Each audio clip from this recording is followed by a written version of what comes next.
Salve, salve pessoal! Estamos de volta a mais um vídeo no canal falando sobre esse jogaço entre São Paulo e Botafogo 2-2 no Morumbis, 19ª rodada do Campeonato Brasileiro.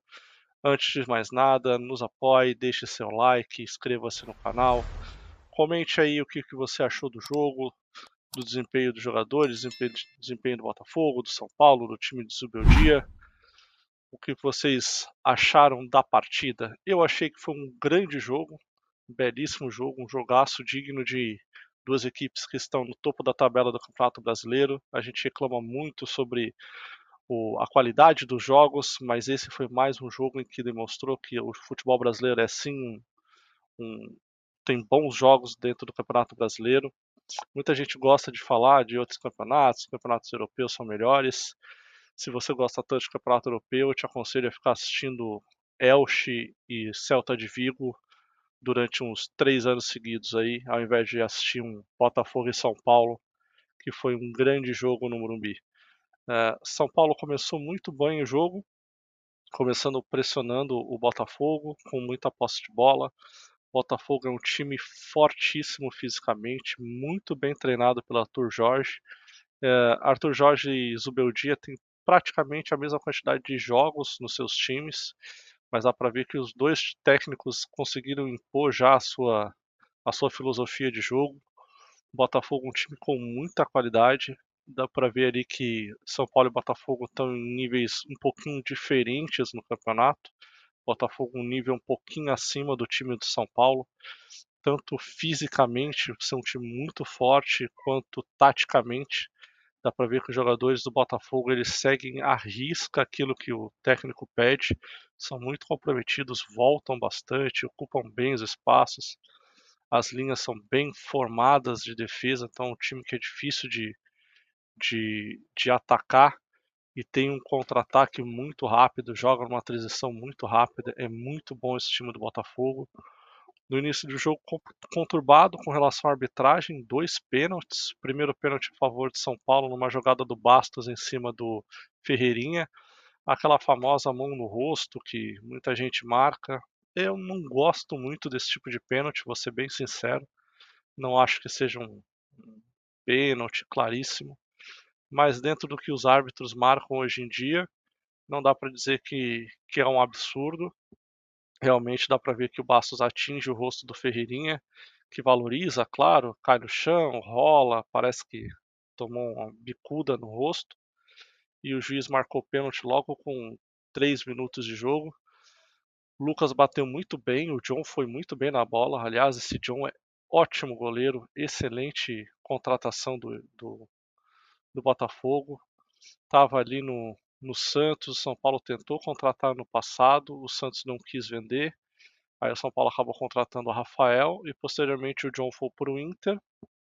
Do Inter foi emprestado para um time de fora, se eu não me engano, e daí o Botafogo contratou o John, já que o Inter ia contratar o Rocher, goleiro uruguaio.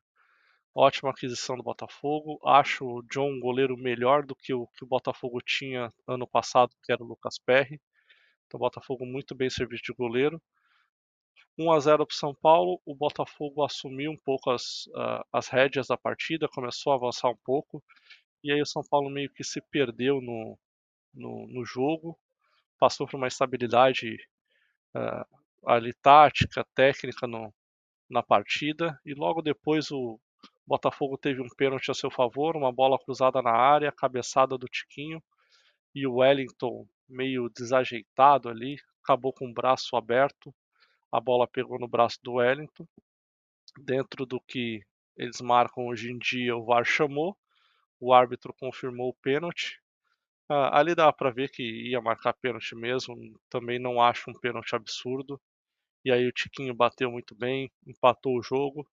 Logo depois, uma belíssima jogada do Botafogo. O Luiz Henrique rouba a bola. Aliás, o Cuiabano rouba a bola do Lucas, faz a tabela com o Luiz Henrique e ele avança no meio da defesa, recebe a bola e bate cruzado, vira o jogo para o Botafogo. Ali deu para ver a força física do Botafogo e a potência na velocidade de transição do Botafogo. Luiz Henrique dá para dizer que o jogo foi dos camisa 7. Luiz Henrique e Lucas simplesmente acabaram com o jogo, são jogadores de níveis completamente diferentes dos que a gente tem no país. Dá para ver que são jogadores já de nível europeu jogando no Brasil. Claro, o Lucas já é um jogador de mais idade, com menos potência física, não tem a força física que o Luiz Henrique tem, mas tecnicamente são jogadores muito acima da média. Por isso que o Luiz Henrique está só de passagem no Brasil. O Textor contratou ele para jogar na França, não para jogar no Brasil. Está aqui, usa o Botafogo meio como um time satélite, né? Mas essa é uma outra discussão. E nesse tempo a torcida acaba aproveitando porque ele joga muito esse menino, um grande jogador Luiz Henrique. E aí com o Botafogo com 2-1 no placar, o Botafogo dominou o jogo. O São Paulo tentou avançar, mas avançava meio desajeitado, meio desarrumado. Deu 2 bons contra-ataques para o Botafogo, que o Botafogo não conseguiu aproveitar. Depois teve mais um lance com o Luiz Henrique, que recebeu uma bola lançada, passou por cima dos 2 zagueiros do São Paulo e, e o Rafael salvou. Então a gente terminou o primeiro tempo com a impressão de que bom que ficou só no 2-1, porque a impressão é que o Botafogo iria passar por cima do São Paulo. No segundo tempo as coisas mudaram. O São Paulo fez alguns ajustes interessantes. A entrada do Caleri, um pouquinho depois do início do segundo tempo, mudou completamente a partida. Eu não acho que foi só a entrada do Caleri, eu acho que teve um combo todo, a entrada do Caleri mais um pouquinho de ajuste no posicionamento do Luciano. O Luciano recuou um pouquinho mais, ele estava jogando mais avançado, quase junto do André Silva. E aí eu acho que vai muito da característica dos jogadores. André Silva e Caleri são jogadores de características muito diferentes. André Silva é um jogador de mais mobilidade, Caleri é um 9 clássico mesmo, de briga com o zagueiro, de pivô. E o André Silva já é um jogador que cai mais para os lados, abre mais espaços, por isso que o Luciano acaba jogando mais próximo a ele. E aí no primeiro tempo não funcionou, porque abriu um buraco no meio. No segundo tempo, já com o Caleri mais fixo, o Luciano acaba recuando um pouco mais, ocupa mais o espaço no meio. O Botafogo deixa de ter aquela superioridade numérica que tinha com os 3 volantes que estavam jogando, o Gregory, o Tietê e o Marlon Freitas. O São Paulo consegue ficar mais com a bola, consegue construir umas jogadas, principalmente pela direita ali com Lucas e Igor Vinícius. São Paulo melhora muito no jogo. E aí numa jogada com os jogadores acima da média do time, né?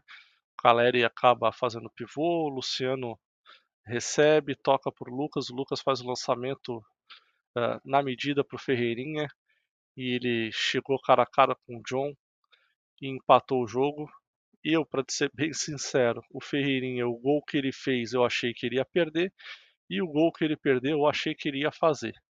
Não sei se pelo momento da partida, quando estava perdendo, ele recebeu a bola, achei que ele ia acabar perdendo o gol, acabou fazendo. O John foi bem no lance, quase defendeu. E aquela bola estava 2-2, eu achei agora é a hora de virar o jogo.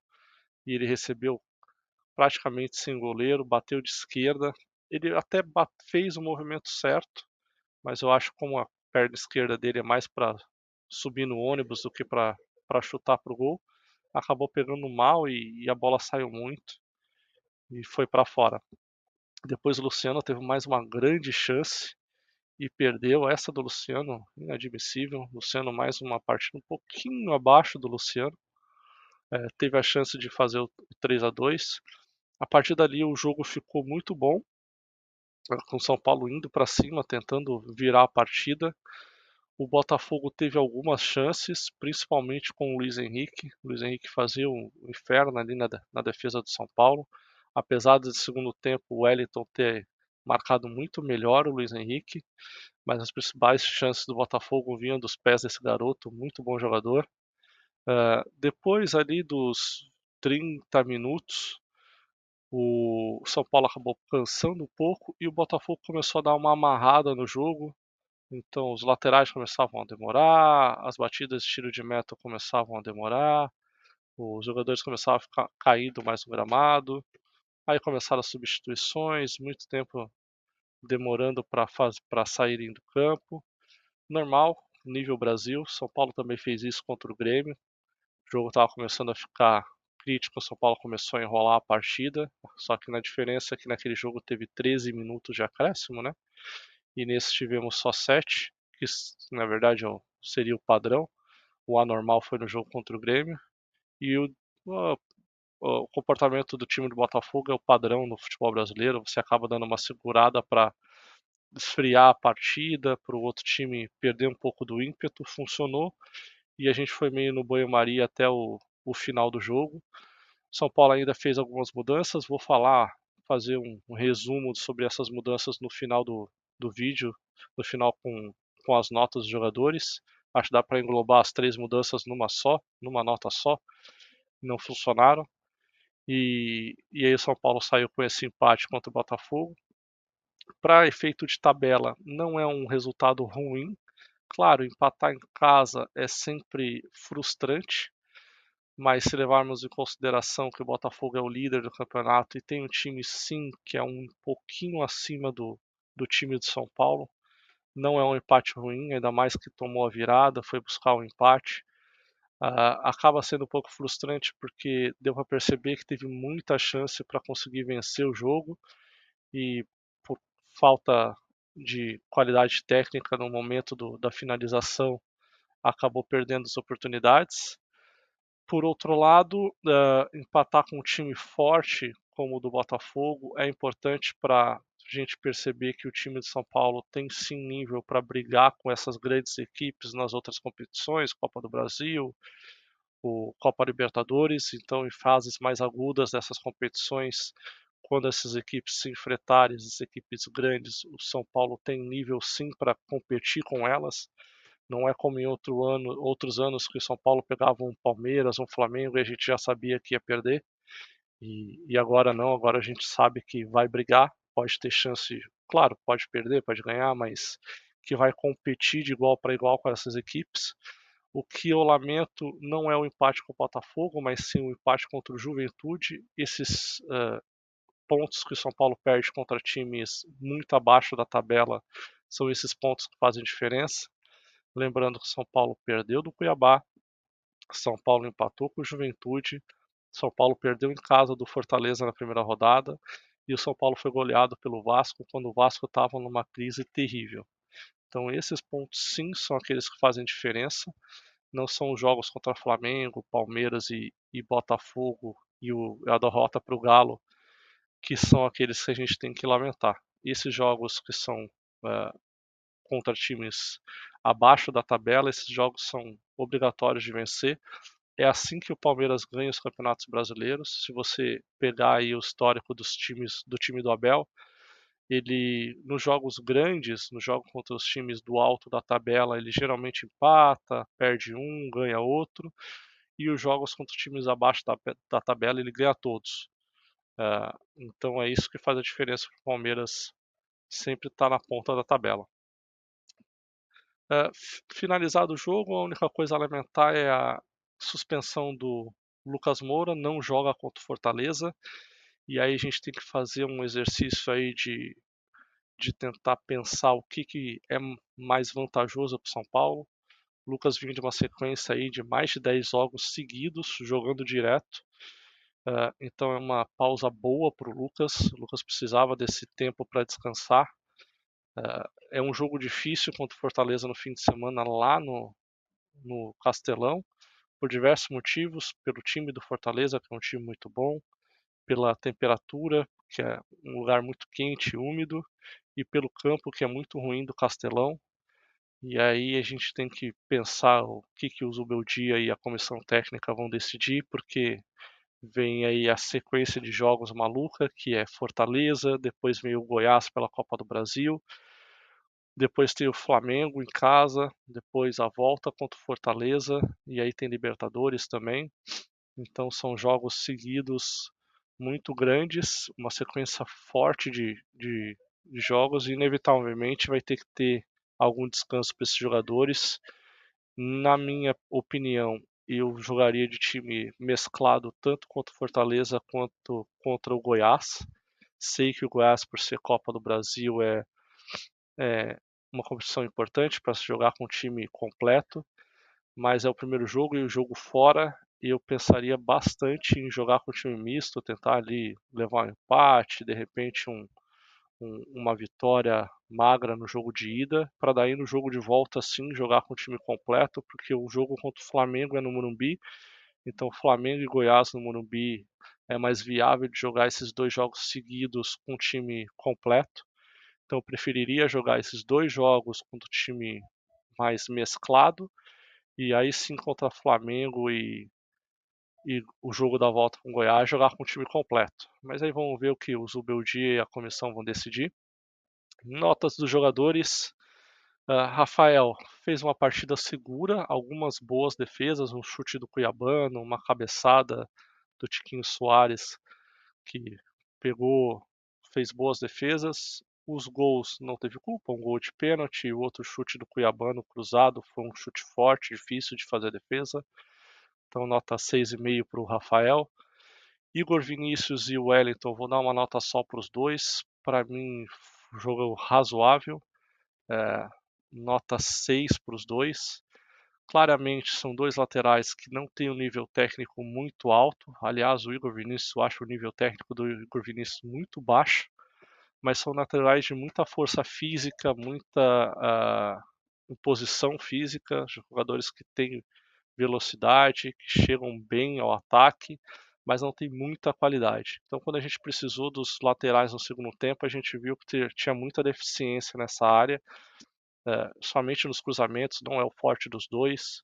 O Igor Vinícius, várias jogadas, ele toma muita decisão errada. O Igor Vinícius é um jogador que o grande defeito dele é que geralmente a decisão que ele toma na jogada é a decisão errada. Se ele tem que passar, ele chuta, se ele tem que chutar, ele passa, se ele tem que avançar, ele fica parado. Enfim, essas decisões que acabam atrasando o time. Mas se a gente for ver o, os outros jogos, aliás, sugiro ao torcedor que sempre reclama do Wellington, do Igor Vinícius, que assistam os jogos dos outros times e observem os laterais dos outros times para ver como o nível dos laterais é muito baixo. Então, são dois laterais razoáveis e lateral no mercado é muito caro e muito difícil de achar. Então é meio que a gente tem que se contentar com o que a gente tem. Arboleda e Alan Franco foram bem na partida, sofreram um pouquinho com o Luiz Henrique e com o Tiquinho, mas fizeram uma partida razoável. O Alan Franco um pouquinho melhor, 6,5 para o Alan Franco, 6 para o Arboleda. Bobadilha e Luiz Gustavo. Luiz Gustavo, mais uma partida regular. Eu acho que tirando o jogo contra o Vasco e mais um jogo, se eu não me engano, contra o Cuiabá, que ele errou, não teve um jogo do Luiz Gustavo que você fala, o Luiz Gustavo jogou mal. Ele sempre joga muito regular. Ele não é um craque, não joga no nível, nunca vai tirar uma nota 9, mas ele é um jogador que sempre ficaria entre os 7 e 7,5. Então nota 7 para o Luiz Gustavo hoje. O Bobadilha foi um jogador no primeiro tempo, um jogador no segundo tempo completamente diferente. Primeiro tempo muito ruim do Bobadilha, errou tudo. E o segundo tempo que ele conseguiu dar um pouquinho mais de ritmo, jogou um pouco melhor, acertou um pouco mais de passe. Acho que ele teve uma mudança no posicionamento, ele jogou um pouquinho mais para a direita no segundo tempo. No primeiro tempo ele estava bem lado a lado com o Luiz Gustavo. Eu acho que isso melhorou o futebol dele. E então nota 6,5 para o Bobadilha. Luciano, mais um jogo abaixo do Luciano. Nota 5,5 para o Luciano, teve a chance de virar o jogo e errou a bola. Não foi tão participativo nas jogadas. A jogada do gol até teve a participação dele, mas não foi um jogador que fez a diferença no jogo de hoje, tanto que foi substituído. Lucas, para mim, o melhor do time, nota 8 para o Lucas. Tentou fazer de tudo, jogou demais o Lucas hoje. Acho que foi uma das melhores partidas do Lucas no São Paulo desde que ele voltou. Ele botou realmente o jogo no bolso, falou: esse jogo grande é jogo para mim e eu vou jogar. E ele jogou demais contra o Botafogo, assim como o Luiz Henrique. Para mim foram os dois grandes destaques do jogo. Na frente, André Silva foi mal no primeiro tempo, tanto acabou sendo substituído, nota 5 para o André Silva. Eu acho que ali na posição do Caleri é difícil para ele, não é a característica dele não é a mesma do Caleri. Eu acho que isso acaba afetando todo o ataque, o jeito dele jogar acaba afetando todo o ataque. Talvez fosse mais interessante ele com o Caleri do que ele sozinho. As mudanças no segundo tempo, Caleri, Michel Araújo e Eric. Caleri mudou o jogo, o posicionamento dele, a forma como ele joga melhorou o time todo. Não participou muito dos lances de gol, começou a jogada do lance do Ferreirinha, mas além disso não fez muita coisa. Mas só pelo funcionamento do time ser outro, vai receber uma nota 7. E as outras duas mudanças aí não fizeram diferença nenhuma. Então nota 5 para os dois, tanto o Eric quanto o Michel Araújo. Nota para o Zubeldia hoje não tem, porque mais uma vez ele ficou suspenso. E aí a gente reforça novamente aquela opinião de outros jogos de que não dá para ficar tomando amarelo todo jogo, porque uma hora um jogo importante desse você fica fora. E essa foi mais um jogo importante que ele ficou fora, porque se ele tivesse em campo, provavelmente não seria o Rafinha que decidiria, que era o Michel Araújo e o Eric que iam entrar. Então deu para ver na transmissão o Rafinha ali debatendo com os auxiliares e com o Milton Cruz quem que ia entrar. Não dá para um time desse tamanho ter um jogador reserva que decide quem que vai entrar no jogo. Isso daí tem que ser alguém do comando técnico. Se o técnico não tá, então o auxiliar que está no comando do time tem que decidir, não um jogador que está no banco de reservas. Se isso fosse com o Carpini, a gente já está metendo pau aqui, falando que o Carpini não tem comando. Da mesma forma é não é quando não é com o Carpini, quando é com outro técnico. Então o Zubeldia tem que começar a não mudar o comportamento, porque aquilo é dele mesmo, mas tentar amenizar, tomar menos amarelo, porque prejudica muito o time. Agora a torcida acha legal, acha engraçado, é divertido, representa, veste a camisa, etc. Mais para frente aí vai ficar fora de uma semifinal de Libertadores e aí vai fazer falta. Então o Zubeldia precisa cuidar um pouquinho mais do comportamento para que não faça falta nesses jogos grandes. Não dá para ficar sendo suspenso a cada 3 jogos e desfalcando o São Paulo num jogo importante como foi esse. Nota 10 para a torcida, 53 mil pessoas no estádio novamente. Foi destacado até na transmissão que durante o intervalo a torcida não parou de cantar, não parou de incentivar. Mais uma vez prova quando o ingresso tem um preço bom, a torcida comparece. E um jogo como esse, que prova que o São Paulo tem condições de lutar contra os times da ponta da tabela, também anima o torcedor a nos próximos jogos também continuar lutando o Morumbi, que faz muita diferença. Então por hoje é isso, ficamos por aqui, as notas dos jogadores. Não se esqueça, deixe seu like, inscreva-se no canal. Estaremos de volta com novos vídeos, fazer um vídeo falando sobre as contratações de São Paulo, sobre o mercado. Aliás, a contratação só do Marcos Antônio, que eu acredito que no próximo jogo já seja relacionado. Então nos acompanhem, ative o sininho para as notificações dos próximos vídeos. Por hoje ficamos por aqui, pessoal. Logo viremos com mais vídeos para vocês. Um grande abraço para vocês e fui!